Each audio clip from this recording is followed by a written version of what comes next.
Welcome to the lecture series on CFD, Part 2. This is lecture 38 on approaches to adaptive grid refinement.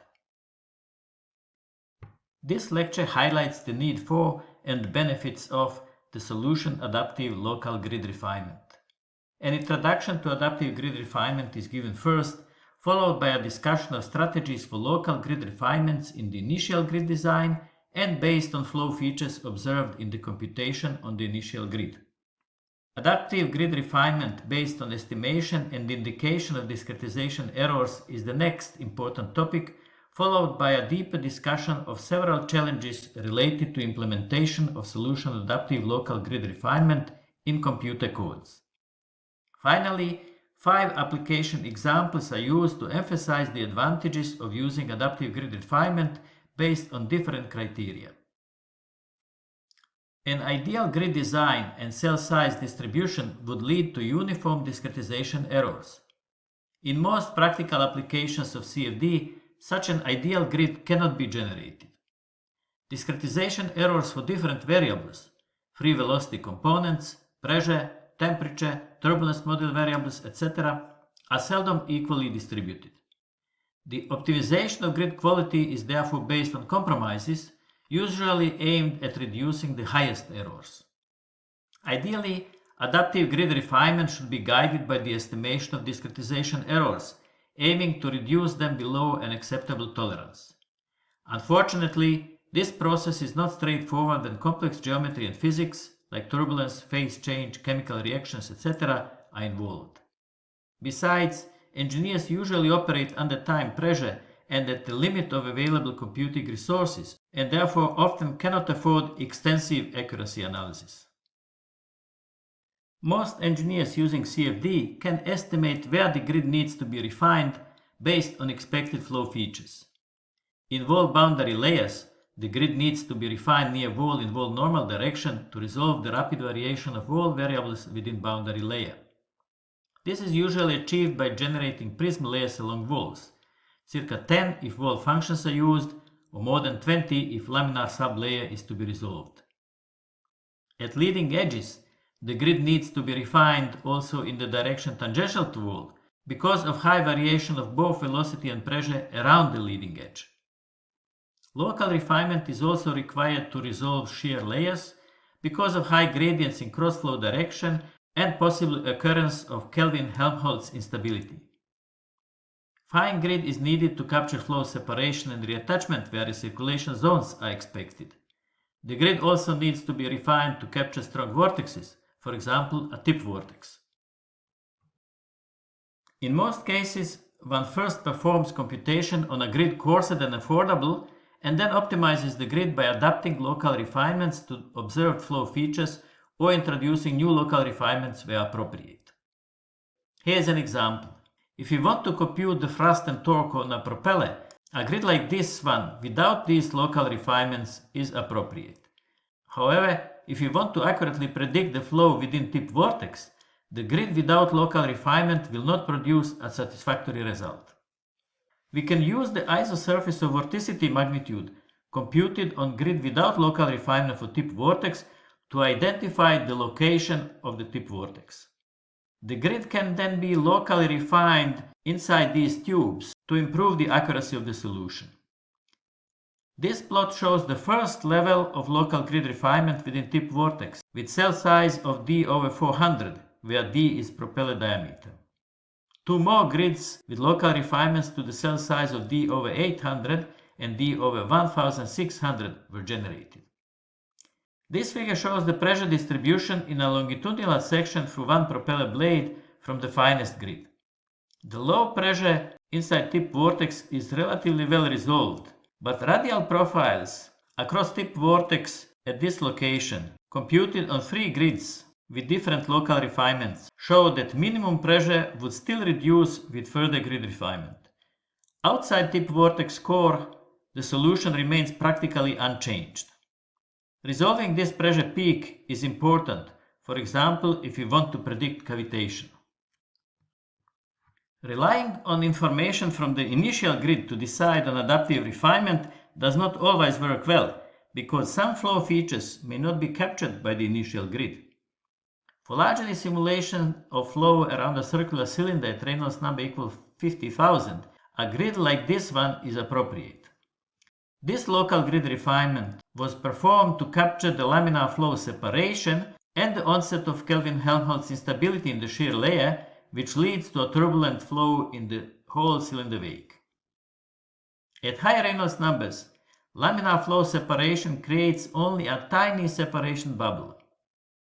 The shear layer instability interacts with wall to create an attached turbulent boundary layer downstream of the laminar separation bubble. Such a feature will not be seen in the solution unless the grid is fine enough. An initial grid with insufficient resolution may actually produce a misleading result. Local grid refinement in cylinder wake ends here. Downstream of this position, turbulence is not well resolved, as indicated by the loss of small structures in this plot of vorticity isosurface colored by velocity magnitude. Fortunately, at a sufficiently high Reynolds number, this does not affect the flow close to cylinder. Fortunately, some flow features can be reliably identified on moderately fine grids. Grid adaptation to shocks and other discontinuities is relatively easy to implement because high variable gradients allow an easy identification of these locations. In simulations of free surface flows using interface capturing methods like volume of fluid or level set, local refinement is performed around the interface whose location is also easily determined. When interfaces are moving, adaptive refinement needs to be performed every few time steps. Because local grid refinement affects load balancing and parallel computing, the grid needs to be repartitioned after each refinement event. Compromises need to be made regarding frequency of grid adaptation and the width of adaptation zone. Cells are refined ahead of interface and coarsened behind it, thus taking care that the interface always stays within the refined grid. Modern CFD software, for example SimSynthetasis Sim+, offer various user-defined criteria for automatic adaptive grid refinement in both steady and unsteady flows. In slides 14 and 15 of Lecture 6, it was shown how discretization errors can be estimated by performing computations on a series of systematically refined grids. This process is known as grid-dependent study or Richardson extrapolation. It leads asymptotically to accurate estimates of discretization errors, but effort may be high. The Richardson extrapolation is accurate on high-quality grids and for laminar flows. When solving Grun's equations on non-orthogonal grids and using wall functions, grid dependence is often different from what theory suggests, and error estimates are less accurate. If estimates of discretization errors at each control volume are available, one can flag cells in which errors are higher than some threshold for refinement. Usually, one or more layers of surrounding cells are also refined. Cells in structured grids are usually halved. In unstructured grids, flag cells may be removed and new, smaller cells generated to fill the space. Alternatively, flag cells may be split into smaller cells, for example by connecting face, edge, and cell centroids. Different adaptive grid refinement strategies are possible depending on both discretization method and application area. In most commercial codes used in engineering, which can use unstructured grids with polyhedral control volumes, locally refined regions become part of a single grid, as seen in examples from slides 6 and 7. Another approach is to overlay a separate fine grid on top of a coarser grid which covers a larger solution domain. The finer grid may have a different topology and orientation and a non-integer refinement ratio. Interaction between fine and coarse grid can be one way when the fine grid obtains boundary conditions from the coarse grid solution which remains unaffected. This approach is often used in regional atmospheric models for weather forecasting. Or two-way when the coarse grid solution is updated in the overlap zone by enforcing fine grid solution. See section 12.5.2 in the book and a paper by Skamarok et al. 1989 as an example of application. Here is an example of an estimation of discretization errors by Richardson extrapolation in a buoyancy-driven flow in a cavity. This flow was the test case 2 in lecture 19. See slides 30 to 39. Figures in the upper row show contours of velocity components and temperature from a non-uniform 80 by 80 control volumes grid. The lower row shows the corresponding error estimates obtained using Richardson extrapolation from the difference in solutions on 80 by 80 control volumes and 160 by 160 control volume grids. See slides 14 and 15 of lecture 6 for a description of error estimation using Richardson extrapolation. We see from these plots that the largest error in temperature and V velocity are near isothermal walls, where the profiles of both temperature and V velocity exhibit the strongest variation. Because U velocity is small near vertical walls, its errors are not large there, but in zones where vertical flow turns horizontal, as can be seen from the plot of velocity vectors. The plotted errors are not normalized. They can be used to guide the local grid refinement, but one needs to introduce a suitable normalization and define the threshold above which the cells should be flagged for refinement. This can be first done for each variable and then unite all sets. Instead of error estimates, one can also use simpler error indicators to decide which cells should be refined. One possibility to obtain an indication in which zone are discretization errors too high is to explicitly compute convection and diffusion fluxes through cell faces using approximations of different order and compare them after the solution with one method is obtained. If the grid used to obtain the solution resolves the variation of variables well, the flux estimates for a phase k from a say second order method, for example linear interpolation f lowercase phi, and a fourth order method, for example cubic interpolation f capital phi, will not differ much. Where the differences are large, a finer grid is needed. If we assume that the higher order method produces the exact solution capital phi instead of lowercase phi obtained with the lower order scheme, an indicator of discretization error epsilon d equal capital phi minus lowercase phi can be obtained as follows. The difference between the higher order and the lower order flux approximation approximates the truncation error, which should be added to the discretized equation as an additional source term to obtain the exact solution capital phi.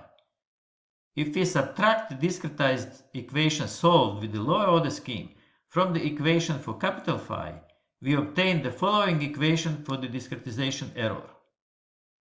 Here linearization was applied by keeping the coefficients a unchanged. Because the equations are nonlinear, these coefficients would be different for the equation for capital phi. Instead of solving this equation for the estimate of discretization error, one can simply divide the source term by the central coefficient AP to obtain explicitly an indicator of the error. See slides 14 and 15 in lecture 6 and section 12.5 in the book for more details and references. In this slide, we compare the discretization errors estimated using Richardson extrapolation in slide 11 for the buoyancy-driven flow in a cavity, shown in the upper row, with corresponding error indicators, shown in the lower row. The error indicators were determined by computing the difference between cell phase values obtained using a second-order linear interpolation, slide 13, lecture 7, and a fourth-order approximation, cubic interpolation, see slide 15, lecture 8. Both approximations were explicitly computed from the solution obtained on the 80 by 80 control volumes grid using the second-order method. The indicators do not look exactly the same as error estimates, but a sufficient level of similarity can be observed. Large values are in both cases in the same zones and would thus lead to a similar set of cells flagged for refinement. The implementation of adaptive grid refinement for computations of steady-state flows is relatively straightforward. The accuracy of interpolation when mapping the solution from the original to the refined grid is not important. It may only affect the convergence rate. In the case of unsteady flows, two issues become important: ensuring conservation in the mapping process and ensuring the accuracy of mapping, especially when discontinuities are involved, for example, shocks or free surfaces. Ensuring conservation is straightforward during grid coarsening step. The integral over a coarse cell with volume Vc equals the sum of integrals over NF refined cells with volumes Vf that make the coarse cell, as shown in this figure. The coarse grid value obtained from this expression ensures the conservation of phi. The same integral expression is valid also for the refinement step, but it is not obvious how to compute variable values at fine cell centers so that the equation is satisfied. For smooth functions, one can use linear interpolation based on variable value and its gradient at the coarse cell center to compute variable values at fine cell centers, as given by this expression. Fine grid variables computed in this way will not satisfy the conservation equation from previous slide, but they can be scaled to fulfill that condition. The same kind of interpolation and correction may have to be applied to solutions from previous time steps, depending on the time advancement scheme. Mapping solutions from coarse to refined cells is especially problematic in flows with non-smooth variational variables, like shocks and free surface interfaces. Inadequate interpolation may ruin the sharpness of the interface, even when conservation is ensured. Good results are obtained if the grid is cut by the interface isosurface, as indicated in this sketch for the case of free surface interface. Volume fractions in refined cells can be accurately determined by computing the volume of truncated cells occupied by liquid. In this case, 40% of the coarse cell is occupied by liquid, that is, liquid volume fraction in the coarse cell is 0.4. When the fine cells are cut by the same isosurface computed on the coarse grid, this cell will not contain the interface, so the volume fraction of liquid in it is 0.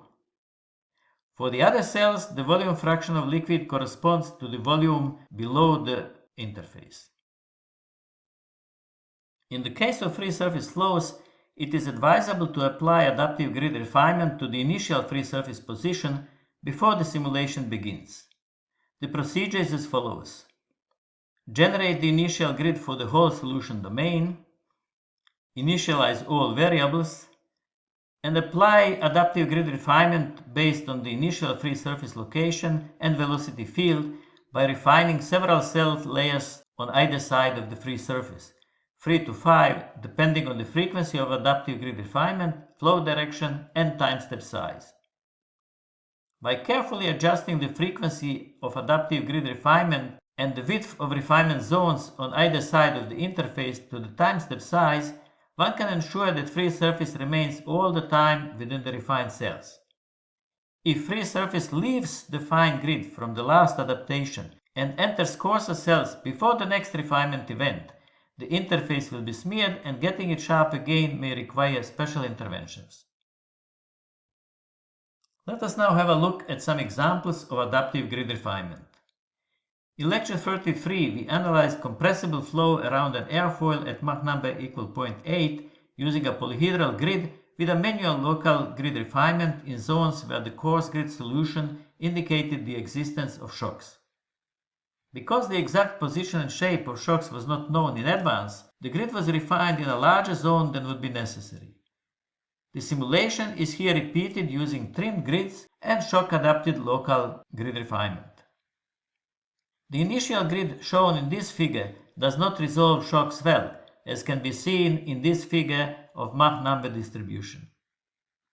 4 levels of adaptive grid refinement around shocks were then used, leading to the final grid shown in this plot. The location of shocks was determined by evaluating pressure gradient. A very sharp resolution of shocks is obtained, as is visible in this plot of Mach number contours. Simulations were performed using SimCenter StarCCM Plus software. The second example is the simulation of water pouring into a rectangular tank at a constant inflow rate with 3 levels of adaptive grid refinement around free surface. The free surface location was identified by the volume fraction of water equal to 0.5. This figure shows instantaneous computational grid at tank surface, and this in a plane section through the jet. Simulations were performed using SimSynthestasis CM+ software. In this slide, animations from tank filling simulation are presented showing free surface motion and deformation during 3 phases of the filling process. The use of adaptive grid refinement allowed us to capture the following effects: splashing at walls, air entrainment by the liquid jet penetrating the free surface, the breakup and coalescence of air bubbles, etc. Without adaptive grid refinement, the grid would have had to be fine in the whole zone over which the free surface moves in time, requiring circa 10 times more cells and computing effort. The next test case is about the simulation of expansion and collapse of a pressurized gas bubble in water near a wall. The initial pressure inside bubble was 100 bar and its initial diameter was 0.26 millimeters. The center of the bubble was 1.5 millimeter away from the bottom wall. 4 levels of adaptive grid refinement around free surface were used. The bubble expands and displaces water in all directions, remaining in the expansion phase nearly spherical, as can be seen from these figures showing the grid and volume fraction in a vertical section through the bubble center in the initial growth phase and at the time when the bubble has reached its maximum diameter at the end of expansion phase. Once the water is in motion, it cannot stop moving instantly, and the bubble thus over-expands until water velocity becomes 0, which leads to a very low pressure inside the bubble. This slide shows the grid and the volume fraction distribution in the same section plane as in the preceding slide, but from the collapse phase. Because the pressure in the overexpanded bubble is much lower than in the surrounding liquid, water starts flowing towards the bubble center from all sides. That is, the bubble starts collapsing. On the upper side of the bubble, water can freely accelerate, but on the lower side, facing the wall, water arrives slower because it can only come from sides and has to turn. This leads to the creation of a dent on the upper side of the bubble, as can be seen in this figure. Eventually, a water jet is formed which penetrates through the bubble with high velocity and impacts the wall as shown in this figure. Without adaptive refinement, circa 10 times more cells and computing effort would have been required for this simulation. Simulation was performed using SimSynthestasis CM+ software. In this slide, the results of simulation of an extremely important flow are presented: pouring wine into a glass standing on a table. Overlapping trimmed grids were used because the bottle must move during the pouring. Bottle motion was prescribed, and therefore the grid around and inside bottle moves as a rigid body. This animation shows cuts through the background grid, shown with blue lines, which is adapted to the motion of the overlapping grid, shown by red lines, and to the location of free surface. The overlapping grid is locally adapted to the location of the free surface. This animation shows the shape of the free surface over time. Wine was accidentally initialized in this dent under the bottle, which is why a few drops fall down when the bottle starts moving. The last example demonstrates adaptive refinement of the background grid in the simulation of free-falling bodies using overlapping grids. It is again a very important flow problem from the daily life of many people, dropping 2 sweetener tabs into a cup of coffee. The motion of tabs and the flow around them are computed simultaneously based on gravity and flow-induced forces, pressure and shear. The background grid, shown by blue lines, is adapted to the motion of the overlapping grids attached to falling tabs, shown by red lines, and to the position of the free surface. Simulations were performed using SimSynthestasis CM+ software. This animation shows the grid in one vertical section plane.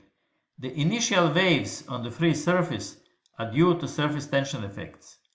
The free surface was initialized as flat, but a contact angle lower than 90 degrees was specified for the contact line between coffee and air on the cup walls. This leads to an almost instant rise of liquid level at the cup wall, which sends off circular waves toward the cup axis. the initial orientation of the tabs relative to the free surface was different, as can be seen from this animation. One tab enters into coffee without much disturbance and moves towards the bottom, while the other one turns upward.